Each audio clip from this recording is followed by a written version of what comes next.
하루의 시작을 하나님께 드립니다. 에베소서 4장 25절 27절 말씀. 그런즉 거짓을 버리고 각각 더불어 이웃과 더불어 참된 것을 말하라. 이는 우리가 서로 지체가 됨이라. 분을 내어도 죄를 짓지 말며 해가 지도록 분을 품지 말고 마귀에게 틈을 주지 말라. 오늘 말씀을 통해서 오늘 마귀에게 틈을 주지 말라라는 제목으로 함께 말씀 나누도록 하겠습니다. 오늘의 주제는 마귀입니다. 틈을 주지 말라는 것에 있습니다. 마귀가 처음 등장한 말씀 구절은 창세기 3장입니다. 물론 존재 자체는 이전부터 있었지만 성경에서 우리에게 분명히 그 존재를 알려주는 것은 창세기 3장입니다. 창세기 3장 처음 마귀가 우리에게 등장함을 통하여서 올라 우리 현실 가운데 마귀가 우리를 어떻게 미혹하고 어떻게 넘어뜨리려 하고 우리를 어떻게 잘못 끌고 가고 있는가라는 것을 오늘 창세기 3장 시작을 통해서 알게 됩니다. 마귀는 뱀의 모습으로 가장했습니다. 왜 그랬을까요? 한다면 성경은 가장 간교했다 그랬습니다. 즉 다시 말하면 모든 만물 중에 가장 똑똑했다는 것이죠. 그렇기 때문에 그 똑똑한 마귀가 또 똑똑한 뱀이 인간에게 와서 미혹하게 됩니다. 뱀이 아담과 하와를 찾아와서 물론 하와를 먼저 찾아왔죠. 그리고 너희들이 정말 선악과를 먹지 말라 하시더냐라고 묻게 합니다. 하와가 대답합니다. 먹지 말라 하였다. 그러나 먹으면 우리가 정녕 죽을까 하노라 라고 대답하게 되고 결국 마귀는 이 하와를 미혹하고 또한 하와는 아담에게 먹게 하고 해서 온 인류가 타락하게 되는 배경이 되는 것이 창세기 3장의 사건입니다. 이것처럼 마귀가 뱀의 모습으로 가장하고 오는 것처럼 첫 번째 마귀는 뿔 달린 것의 모습처럼 또 무서운 모습으로 우리의 첫 번째 다가오지 않습니다. 첫 번째 모습은 가장 똑똑한 것처럼 보여집니다. 그러니까 인간의 모습으로서 뭔가 범접할 수 없는 뭔가가 있는 것 같아. 정말 똑똑한 것 같아 라고 생각할 수 있는 그 이상의 것을 가지고 우리에게 다가옵니다. 두 번째 볼 수 있는 것은 뭐냐면 하와의 마음속에 저 선악과를 먹고자 하는 마음을 품게 합니다. 그 마음의 첫 시작은 교만입니다. 너희들이 하나님처럼 될 것이다 라고 미혹하게 되죠. 그랬을 때 이 하와의 마음속에 선악과를 보암직하고 먹음직하고 그랬습니다. 지혜롭게 할 만큼 탐스럽다라고 했습니다. 이처럼 생각을 바꾸게 되는 것이 두 번째 모습이죠. 그래서 가장 간교한 모습, 가장 똑똑한 모습으로 오고 두 번째 보시는 것처럼 마음에 품게 합니다. 그리고 세 번째 행동하게 하죠. 그리고 선악과를 따먹게 됩니다. 이처럼 마귀는 우리 속에 이렇게 다가오게 되는데 성경은 오늘 27절 말씀에 보게 되면 마귀의 틈을 주지 말라라고 분명히 말씀하고 있습니다. 오늘 에베소 4장 25절로부터 보는 것은 에베소 교회의 교훈의 메시지입니다. 너희들이 새로운 삶을 살려면 이렇게 살아야 돼 라고 하는 것이죠.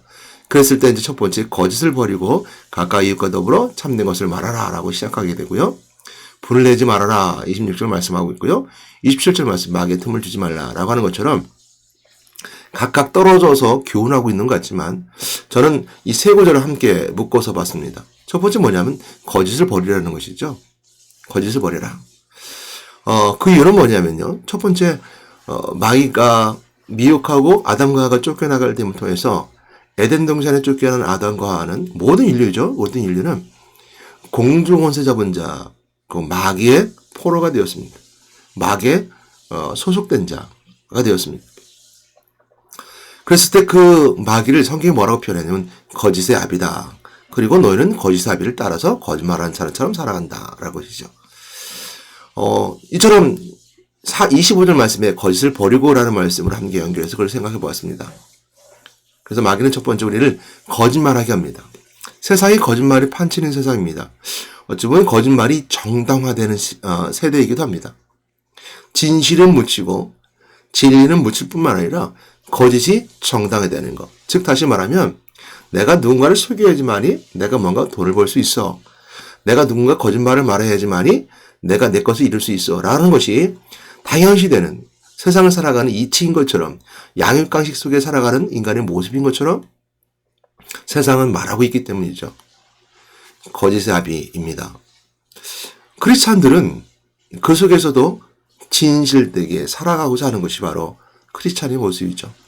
두 번째 볼 수 있는 것은 뭐냐면 분을 내는 것입니다. 온라인 현실 속에서 첫 번째 거짓으로 우리 마음속에 거짓을 품게 말하게 하지만 두 번째 화를 내기도 합니다. 분을 내어도 죄를 짓지 말고 하는 말씀처럼 우리가 인간의 삶을 살아가면서 오늘날 특별히 더 이 시대에 살아가는 많은 사람들이 스트레스가 쌓이고 화를 잘 냅니다. 어제였었습니다. 길을 가다가 차를 한쪽에 잘 세웠는데요. 이제 좁은 길이었어요. 좁은 길에 한쪽에 차를 세웠는데 지나가는 사람이 막 욕을 하고 가요. 그게 왜 그러나 싶었더니 그 욕을 다 먹었죠. 왜 그러나 싶었더니 도로가 좁은데 제가 차를 세우고 제 뒤로 줄이 쭉 서서 주차를 해놨는데 그 주차가 제 뒤로 줄이 서서 저 때문에 차가 이제 줄 서 있는 나래비처럼 서 있는 것처럼 보여져서 내가 차가 출발을 안 하니까 차가 내 뒤에 쭉 밀려 있다고 생각한 거예요. 그 다 뒤에 있는 차들이 다 주차한 차들인데 그러면서 오면서 생각했습니다. 세상에 참 화가 많은 세대구나. 한 번쯤 자기가 지나가면서 반대편에서 왔으니까 지나가면서 이거 주차선이네 라고 보면 생각하면 되는데 이렇게 차가 들어와 보니까 제 차를 보니까 그렇게 이해가 안 된 거죠. 내 차로 말미암아 다 줄이 서 있다라고 생각하는 착각을 하게 된 겁니다. 그리고 막 화를 내고 욕을 막 합니다. 막 욕을 먹었어요. 이것처럼 화가 많은 세대입니다. 분을 내게 됩니다. 마귀는 그곳에 틈타게 됩니다. 그래서 세 번째, 마귀의 틈을 주지 말라 했습니다. 분명한 것은 마귀가 틈타는 것은 우리 생각과 마음입니다. 그러니까 우리가 생각을 내주지 않아야 됩니다. 내 마음을 내주지 않아야 됩니다. 그건 분명하죠. 그래서 오늘 이제 에베소 4장 말씀을 통해서 볼 수 있는 것은 그 가운데 거짓말 속에 틈타는 것을 보게 되고요. 분을 내는 것을 통해서 틈타는 걸 보게 됩니다. 내 마음을 내주지 말아야 될 뿐만 아니라 내 생각을 내주지 말아야 돼요. 그럼 화도 내지 않을 것이고 거짓말도 하지 않을 것입니다. 마귀는 우리 생각과 마음을 틈탑니다. 그래서 가룟 유다에게는 마귀를 팔 생각을 집어넣었다 그랬고요. 창세기 3장에 보게 된 하와와 아담의 마음속에 선악과를 따먹고 싶어한 마음을 품게 했습니다. 그럼 우리가 오늘 27절 말씀을 통해서 알 수 있는 것은 뭐냐면 생각을 하지 말아야 됩니다. 즉 마귀의 거짓말 또한 세상 것들에 대한 악한 것들에 대한 생각을 하지 말아야 될 뿐만 아니라 만약에 내 생각에 들어온다 하더라도 내 마음을 내주지 말아야 됩니다. 인간은 창의적인 생각을 하는 존재입니다. 그래서 마귀는 너무 잘 알아요. 아주 교묘하게 가장 똑똑하게 간교한 모습으로 우리 속에 들어옵니다. 그래서 인간은 창의적인 생각을 할 뿐만 아니라 갈급함이 있습니다. 이 알에 대한 지식에 대한 갈급함이 있기 때문에 마귀는 그 속에 틈타고 들어오는 것이죠. 그럼 오늘 성경에 우리에게 말씀해주고 있습니다. 30절 말씀에 에베소 4장 30절 말씀에 성령을 근식케 하지 말라라고 말씀하고 있습니다. 자, 오늘 말씀의 결론 말씀드립니다. 내 생각과 마음을 틈타는 마귀가 들어올 때 우리가 해야 될 것이 있다면 그리스도를 마음을 품는 것입니다. 예수 그리스도께서 너희 마음과 생각을 지켜주시라 라고 우리에게 분명히 말씀하고 계시기 때문이죠. 예수 그리스도가 내 마음 품어지게 되면요, 내 마음과 생각을 지킬 수 있습니다. 생각도 예수 그리스도, 마음도 예수 그리스도께 인 것이죠.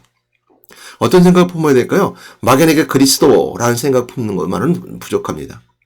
그냥 막연하게 그리스도만 품는 것은 내 목에 십자가를 걸고 그리고 나는 교회 간다라고 생각하는 사람과 마찬가지고 난 예수 믿는다라고 생각하는 사람과 마찬가지입니다. 목에 십자가를 거는 사람은 많습니다. 교회로 오지 않아도 액세서리를 거는 사람이 많습니다.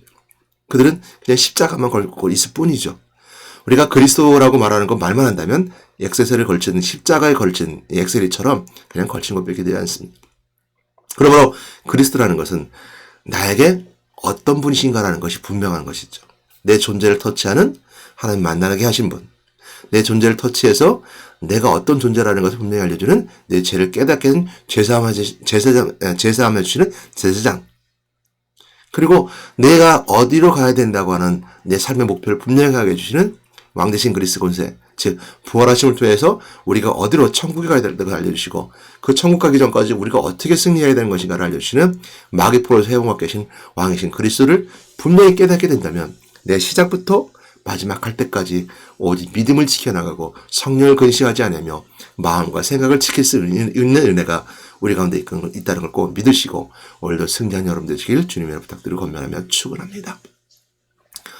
기도하겠습니다. 하나님 감사합니다. 예수 그리스도의 마음 품고 내 생각과 마음을 지켜주시는 그리스도 은혜를 누리게 인도하여 주시는 감사합니다.